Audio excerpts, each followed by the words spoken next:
Sound familiar? That wild, desperate scramble the second the food bowl even thinks about hitting the floor. Or maybe the mad dash for the front door, the moment you touch the handle. It can feel like you're trying to wrangle a furry little tornado with zeros. It's frustrating, it's messy, and let's be honest, it can be downright dangerous. A puppy that bolts through an open door isn't just a hassle. They're in real danger. But what if I told you there's one simple, universal method that can teach your puppy to politely wait for your permission in any situation? This isn't just some cute party trick. This is about giving your dog the foundational life skill of impulse control. It's about turning that chaos into calm, patient focus. And in this video, I'm going to show you exactly how to do it. Let's get started.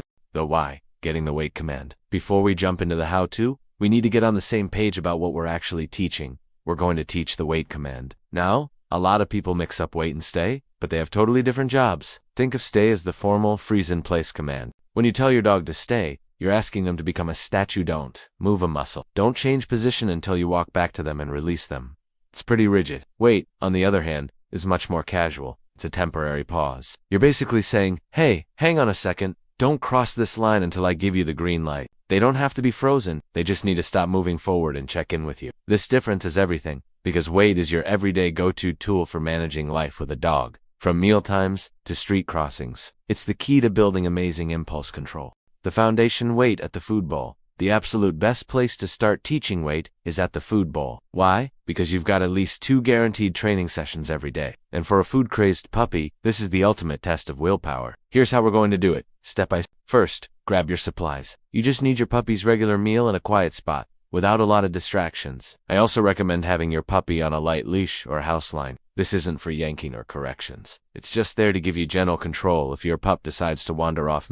Next, get your puppy's attention and ask for a simple sit. We want to start from a place of calm.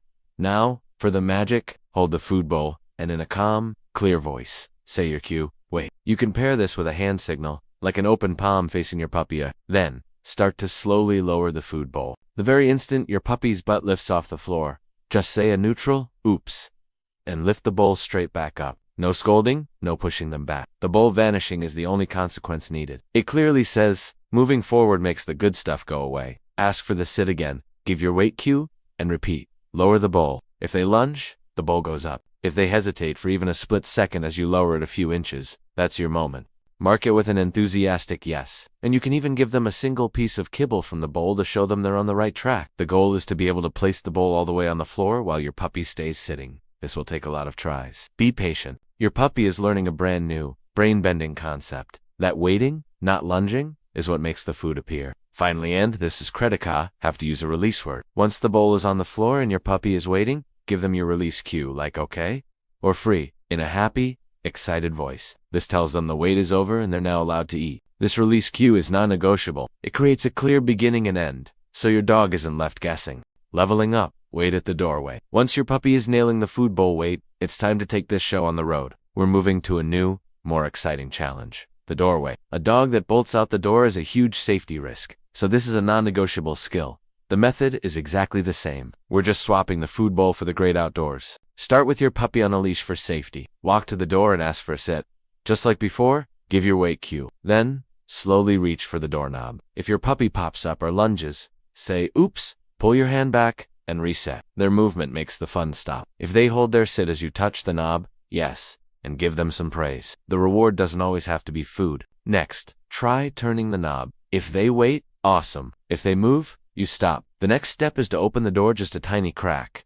If they lunge, the door immediately shuts. I know, it can feel silly and repetitive, but every time you close that door, you're sending a powerful message. The door only opens and stays open when they are calm. You're building an invisible barrier they learn to respect. Over many sessions, you'll gradually open the door wider and for longer. Eventually, you'll be able to open the door fully while your puppy waits patiently. When you're ready, give your release cue, okay?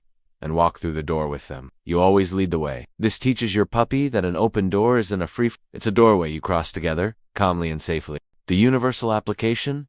Wait is for everywhere. And this is where the real magic happens. Once your dog truly understands the concept of wait, you can apply it to literally hundreds of situations. The game is always the same. Cue, greater than present, the temptation. Reset on a mistake, or mark, and reward success, greater than release. Think about the possibilities. Getting out of the car. Instead of a mad dash into a busy parking lot, a simple wait keeps them safe until you give the all clear. Crossing the street? Teach your puppy to automatically stop and wait at every curb until you release them to cross together. This is a life-saving skill. You drop a piece of cheese on the floor. Instead of a frantic gobbo, you can say, wait, calmly pick it up, and prevent your dog from eating something they shouldn't. You can even use it during playtime. Before you throw that ball, ask for a wait. This builds focus and makes your fetch game even more engaging. The secret is consistency. By using the same cue and the same rules in all these different scenarios, wait becomes your universal pause button. It's how you ask your puppy to stop, think, and look to you for guidance.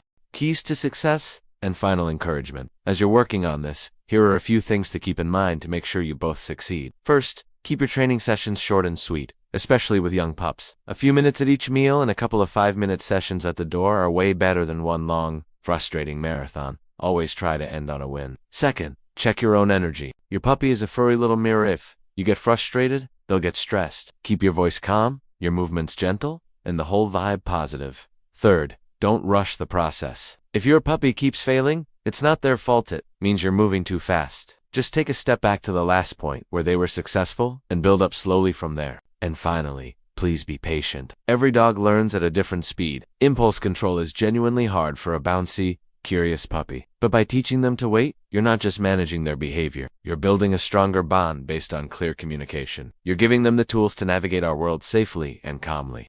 With consistency and patience, you can absolutely transform that chaotic energy into calm focus. This method really works, and it will make your life together so much better. If you found this video helpful, please give it a thumbs up and hit that subscribe button for more practical puppy tips. I'd also love to hear from you in the comments. What's the biggest impulse control battle you're fighting with your puppy right now? Let's share our stories and learn from each other. Remember, great training isn't about being the boss. It's about being a great communicator. By teaching your puppy to wait, you're teaching them the language of patience and self-control that will serve them their entire life. You're setting them up for success, creating a calmer home, and building a dog that is an absolute joy to live with. Thanks so much for watching, and happy training.